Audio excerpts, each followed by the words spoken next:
dans le monde d'aujourd'hui, encore plus quand on se part, qu'on est en création, qu'on est en nouveau développement. Les décisions à prendre au début, c'est vraiment quelque chose de crucial dû au taux de faillite des nouvelles entreprises.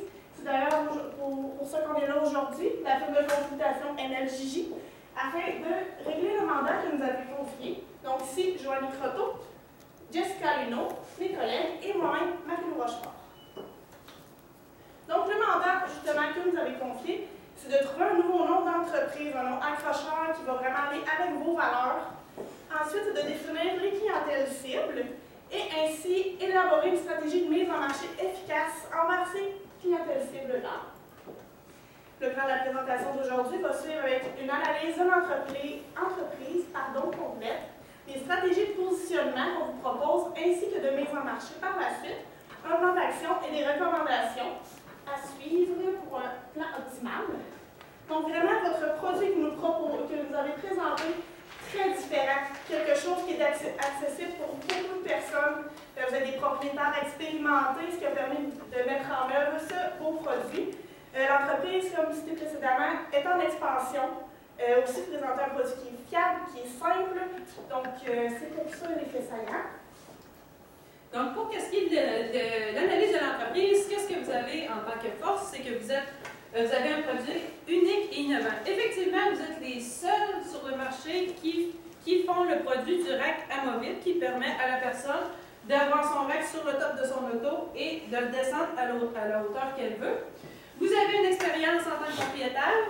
Monsieur Hébert, dans le fond, un bac en administration.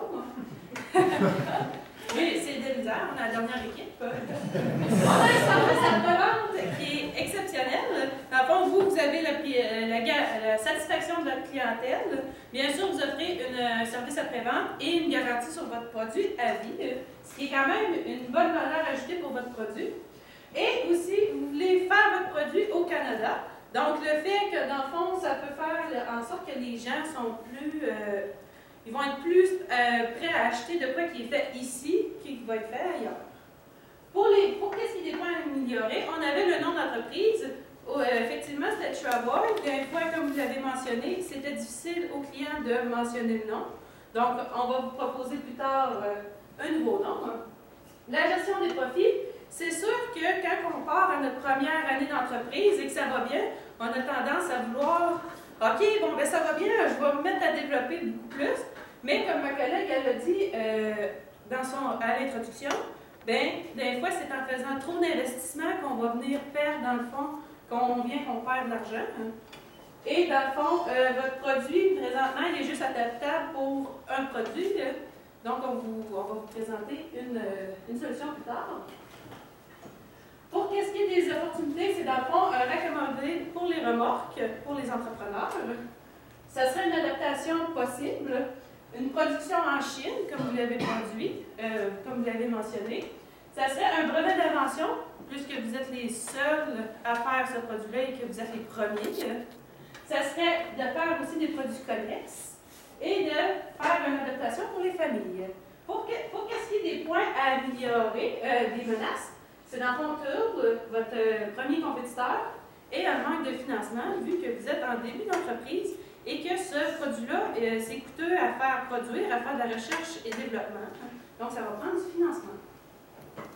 Donc, on va passer pour ce qui est des stratégies. Tout d'abord, on va aller dans les stratégies de positionnement. Le but, c'est de positionner votre produit, la marque qu'on veut, mais aussi positionner l'entreprise vis-à-vis des clients. Donc, vous nous avez demandé de regarder pour un nouveau nom. Nous, on a pensé à un nom qui allait être plus un anagramme. On a pensé à un nom qui allait pouvoir aller partout au Canada, donc on allait plus en anglais, qui était aussi possible d'être traduit en français. Le nom qu'on a choisi, c'est SET, Simple and Easy Way to Travel, qui serait possible de mettre en français en disant « Voyager simplement et facilement ». Donc, on vous suggère de mettre le nom de votre entreprise avec un slogan en dessous qui rappellerait en fait la valeur et la mission de votre entreprise. Le slogan, ce serait The Future Way to Escape. En français, ce serait la nouvelle façon de s'évader. Donc, justement, pour une meilleure expansion, on y allait pour un nom anglophone, puisque la majorité du Canada le Canada est majoritairement un pays anglophone. Aussi, ça nous permettrait éventuellement d'aller vers les États-Unis ou d'autres endroits où l'anglais est une langue première. On pense qu'un nom comme ça va vraiment représenter l'essence de votre produit. C'est facile à prononcer, vu que c'est un anagramme, on n'est pas obligé de toujours dire tous les mots. Fait que le SET, c'est facile à dire, surtout quand on n'est pas stressé.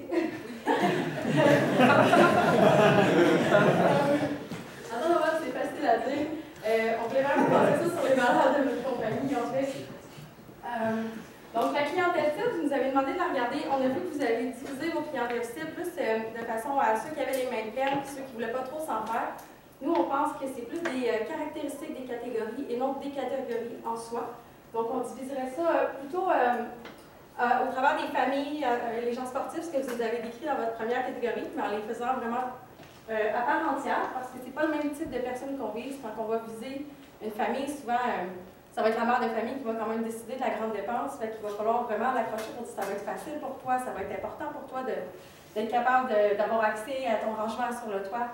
On va aller la viser comme ça, mais si on vise de façon générale, on ne sera pas capable d'aller chercher la personne qui décide des dépenses dans la famille. On voulait viser aussi les sportifs. Les sportifs, autant qu'ils font du canot, du kayak, du vélo, du hiking, ils ont besoin d'espace, ils ont besoin de rangement, ils ont besoin de se déplacer de façon simple. Puis c'est pas tout le monde qui fait 6 pieds dans la vie. Je connais beaucoup de personnes qui font du vélo, qui font 7 pieds 2, qui ont de la misère à se rendre, puis détacher ça du toit, c'est vraiment compliqué, ça gâche le plaisir. Donc, votre produit est innovant, est accessible, il est intéressant pour ces personnes-là, il faut aller les chercher de cette manière-là. Et on a rajouté une catégorie, en fait, c'est, vous nous parliez des professionnels, mais on pense surtout, en fait, aux travailleurs autonomes. Ceux qui ont besoin d'espace de rangement, ceux qui vont aller faire de la rénovation dans les maisons, mais que acheter une vanne ou acheter un pick-up, ça coûte cher en essence, ça coûte cher en investissement. Ils pourraient garder leur automobile s'ils ont juste une Civic normale, mais avec le rack, avoir justement du rangement qui leur permettrait de devenir un travailleur autonome de façon plus simple. Un investissement de 700 $, c'est beaucoup plus facile à faire que d'aller chercher un camion qui va demander un 10 000, 20 000 $ d'investissement. Donc, justement, on a fait des personas pour les catégories cibles. Pour la première catégorie, les familles, on a repris Sophie. Toutefois, on vise plus que Sophie a 30 ans si elle a des poussettes, des bébés plein les bras. C'est une mère de famille active, elle a des enfants actifs qui vont probablement faire du hockey, du soccer, du ballet, de la danse. Puis elle a besoin d'espace, elle a besoin de choses qui restent dans l'auto pour pouvoir m'oublier. Donc, avoir un rangement accessible, pratique, c'est bien pour elle. Elle possède une berline, elle aime mieux pas avoir une vanne parce qu'elle a juste 2 enfants. On vise ce genre de personnes-là. Pour la catégorie des sportifs, on a Martin, 40 ans, amateur de plein air, il va faire, comme je vous ai dit, kayak, camping, vélo. Il a besoin d'espace pour ranger ces choses. Il y a un VUS, par contre, c'est dur d'avoir accès quand on a un VUS, surtout si on n'est pas grand. Et la troisième catégorie, comme parlé précédemment, c'est les travailleurs qui ont besoin d'espace, qui n'ont pas beaucoup de sous, parce que, tu sais, comme on sait, partir une entreprise, ça demande beaucoup de financement. Fait que si on peut le faire à plus petit prix au début, dans les premières années, et se faire un bon placement, c'est toujours intéressant. Donc, on aurait un moyen de venir les attirer de cette façon. Donc, pour ce qui est ici pour le financement, en fait, on vous suggérait de transformer votre entreprise en une société par action pour pouvoir aller chercher des investisseurs. Il y a une possibilité d'avoir des actions privilégiées, en fait, que les gens vont les acheter pour vous aider à avoir de l'argent pour faire un fonds de roulement et investir dans votre entreprise. Puis, habituellement, ces actions-là, ils ont des dividendes. Fait qu'il pourrait avoir une clause avec les actions que s'il n'y a pas eu de dividendes pendant de X années, ça devient des actions ordinaires, donc votantes, il y aurait une part de l'entreprise avec. Il y a aussi un emprunt bancaire qui pourrait être vraiment intéressant. Vous avez un bon produit, vous avez une niche, en fait. Donc, je pense que les banques pourraient intéresser, ce serait bon. On a vu dans votre échéancier qu'il n'y avait pas de rendez-vous avec la banque pour un financement. Il y avait beaucoup de rendez-vous avec des organismes gouvernementaux pour des financements, mais malheureusement pas avec des banques spécialisées dans le financement d'entreprise. Ensuite, en ce qui concerne les stratégies de mise en marché, on va commencer avec le produit. Comme dit précédemment, c'est un produit qui est innovant, il est accessible, il est créatif, c'est vraiment quelque chose du jamais vu. On a pris un produit normal et on l'a réinventé, donc c'est vraiment très intéressant. Le brevet d'invention, ça va être important de l'instaurer avant la mise en marché, avant que les compétiteurs aient conscience que ce nouveau produit-là a été créé, parce que sinon, les compétiteurs, des fois, c'est assez vif d'esprit. Donc, il y a façon de se protéger ainsi. Ça permet, comme je disais, de préserver des compétiteurs. Aussi, c'est un produit qui est non désuet. Donc, si on fait affaire avec une entreprise et qu'on lui vend, ça ne va pas être désuet en stock, ça va toujours être accessible.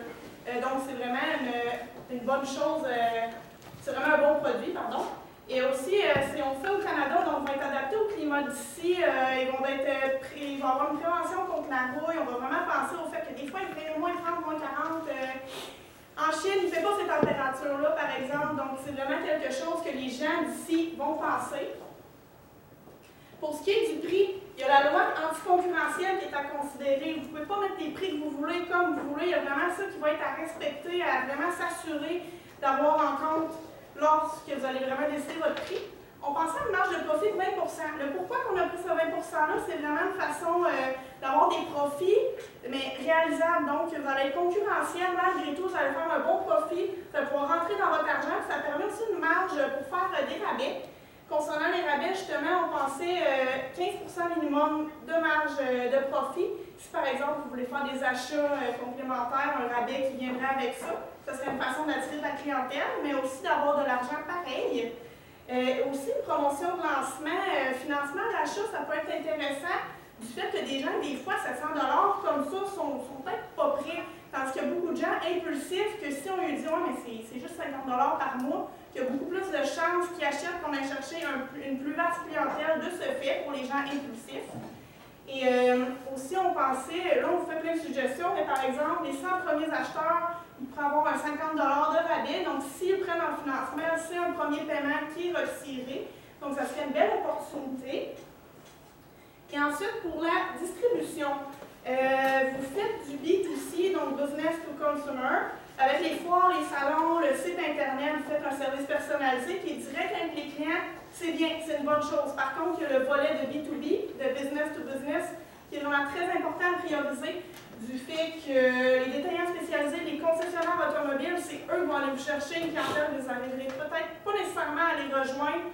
Si oui, pas comme vous voudriez. Et eux, ils ont vraiment déjà leur clientèle établie. Aussi, la clientèle, des fois, ne connaît juste pas le produit. Vous utilisez des racks d'auto, ils n'aiment pas bien ça. Mais vous allez pouvoir leur montrer un nouveau produit qui est simple, vous pouvez l'avoir en magasin aussi, et eux, pardon, peuvent l'avoir en magasin. Donc, il y a moyen de leur montrer, leur démontrer que vraiment c'est un bon produit. Et comme j'ai dit, d'aller chercher une nouvelle clientèle avec cela.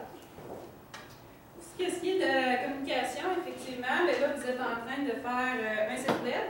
Donc maintenant, avec le site web, on va pouvoir mettre le nouveau nom 7 et pouvoir même faire des sites en français et anglais pour pouvoir faire du commerce dans le Canada. Et même si éventuellement vous êtes prêt à faire ça, bien, il y aura possibilité d'y aller avec les États-Unis. Donc déjà là, avoir un site Internet, c'est un atout pour faire du commerce en ligne. Les réseaux sociaux, effectivement, Facebook, c'est un incontournable. On n'a pas, tu sais, pour se faire voir du public, surtout, c'est par Facebook qu'on rejoint les gens. Et aussi, on pensait de faire des capsules YouTube, des fois pour montrer comment notre produit fonctionne. Des fois, les gens, ils vont voir l'image du rack, mais ils vont dire à quoi ça sert ça. Puis si vous mettez, exemple, un lien, juste une vidéo de comment on peut utiliser ça, bien, ça peut faire « Ah, c'est donc bien le fun, ça! J'ai plus besoin là, de m'agrandir, d'aller essayer d'aller chercher mon rack pour pouvoir mettre mon stock. » Là, ils vont dire « Ah, ça vient à ma hauteur, c'est parfait, je le veux. » Après ça, on va faire aussi les foires et salons, donc les foires de l'auto, les salons de plein air, surtout. Et dans le fond aussi, pour ces événements commerciaux-là, on pensait faire des cartes d'affaires avec des produits promotionnels. Donc, avec une petite carte où est-ce que quand le client vient nous voir dans notre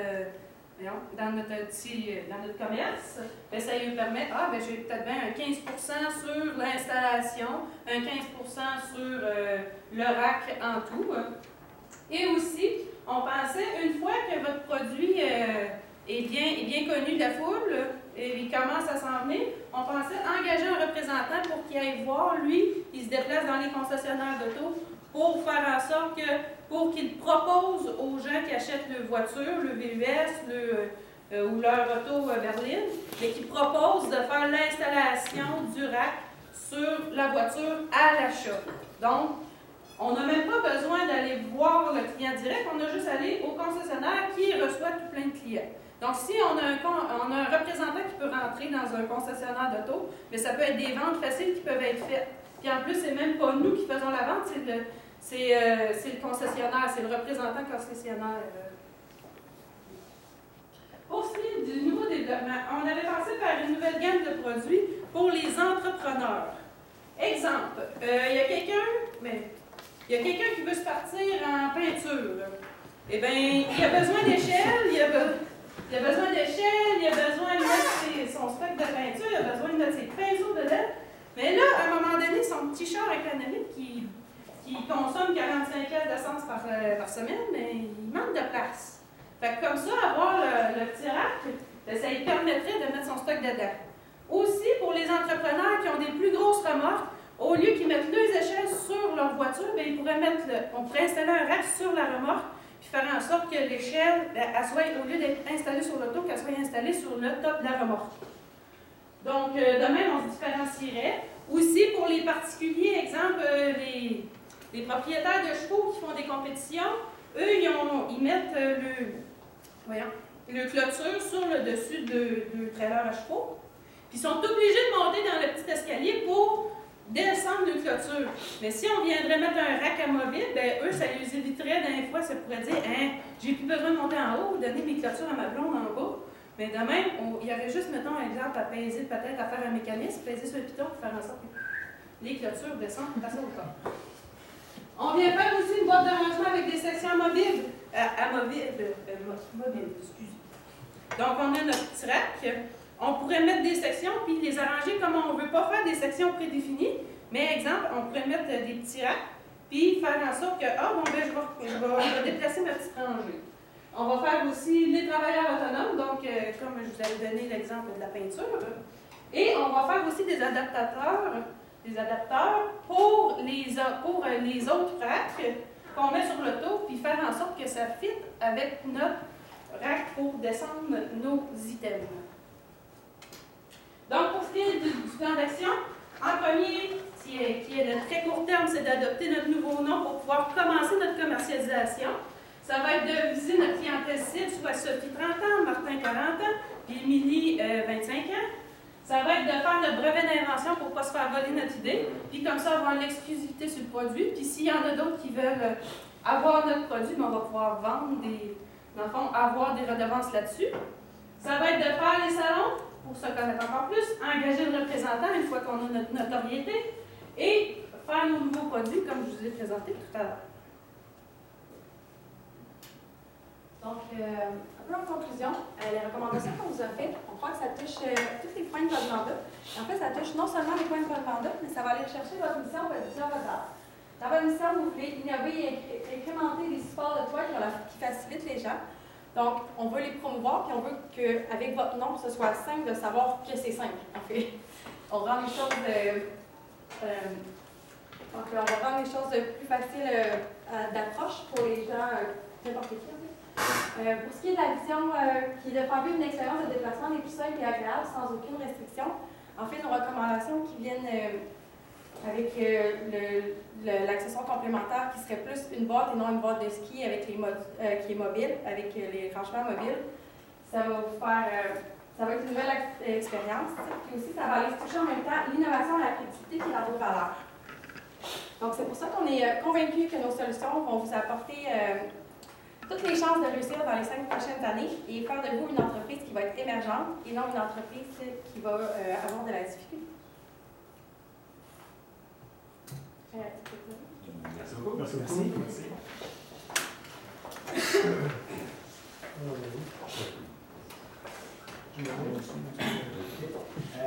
Première question, d'abord c'est comme deux questions. C'est par rapport à la propriété intellectuelle, donc le brevet.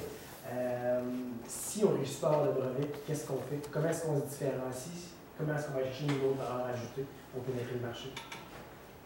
Bien, en fait, on croit que c'est vraiment une valeur ajoutée du fait que vous êtes vraiment les seuls sur le marché à avoir ça. Donc, votre produit est vraiment très, très, très unique. On est sûr que sinon, les gens avec une aussi bonne invention, ce serait déjà présenté avec un brevet d'invention, et sinon, ce serait à vous de vous faufiler avant que quelqu'un se présente avec cette idée-là. Puis, disons qu'on réussit à breveter l'idée que les composantes, ça fonctionne, et ainsi de suite. Je pose une question comme ça, est-ce que ça vaut vraiment la peine d'investir dans un brevet ou si on prend en compte qu'on est dans un marché comme Tué qui possède 49% du marché mondial. Je veux dire, si eux transgressent notre brevet, qu'ils ne le respectent pas, probablement qu'ils vont avoir les moyens nécessaires pour nous traîner en cours après, disons. Mais si nous, on les traîne en cours, plutôt, je veux dire, on ne réussira jamais à rivaliser contre un gros concurrent comme ça. Donc, ma question, c'est, disons qu'on veut aller ailleurs que vers le brevet. Est-ce que tu avais une idée à nous apporter pour justement un différenciateur pour pénétrer le marché autre qu'un brevet ou pendant la présentation? En fait, il y a toujours un moyen de vendre votre idée sans la breveter. Comme vous dites, tu as 50% des parts du marché. S'il n'a pas mis en place, probablement qu'il a pensé, mais qu'il n'a pas fait les démarches de développement, chose que vous avez déjà faite. Donc, ça se voit souvent des personnes qui vendent leur idée justement pour ne pas se la faire voler, parce que de toute façon, ils savent qu'ils vont se faire écraser. Donc, ce serait une option de voir avec les joueurs qui sont présents ici, mais pas juste ici, autant en Europe qu'aux États-Unis, pour leur vendre votre idée de la même façon qu'on vend des émissions de télé ou des choses comme ça. Parfait, merci. Moi, j'aimerais ça savoir, vous parliez de faire affaire avec des détaillants spécialisés. Puis j'essaie de faire un lien avec les 3 personas, qui sont quand même 3 profils assez différents. J'aimerais ça que vous me parliez peut-être du défi de réussir à faire affaire avec autant de détaillants. Comment vous voyez ça? Puis qui est-ce que vous ciblez comme détaillant? Par les détaillants, on pensait plus des marques connues, comme par exemple des détaillants par contre connus comme Sales, Sport Expert, vraiment pour aller rejoindre par exemple Martin, le grand sportif, qui va vraiment avoir besoin de beaucoup de stock pour le plein air, son canot, son kayak, ses skis, ses raquettes, tout ce qui existe vraiment pour le plein air, c'est vraiment très large. Aussi, du fait que c'est très large, un très large éventail de personnes à aller rejoindre. C'est vraiment dans ce sens-là qu'on pensait, vraiment les détaillants de plein air pour des gens qui ont besoin de beaucoup de matériel de sport plus. Aussi, ça peut être des détaillants qui vont vendre des poussettes ou des choses vraiment, pour exemple, la jeune maman qui est Sophie. On pensait vraiment des places qui vendent des choses pour nos personas, puis des grosses choses, comme je disais par exemple, le canot, le kayak, ou des choses.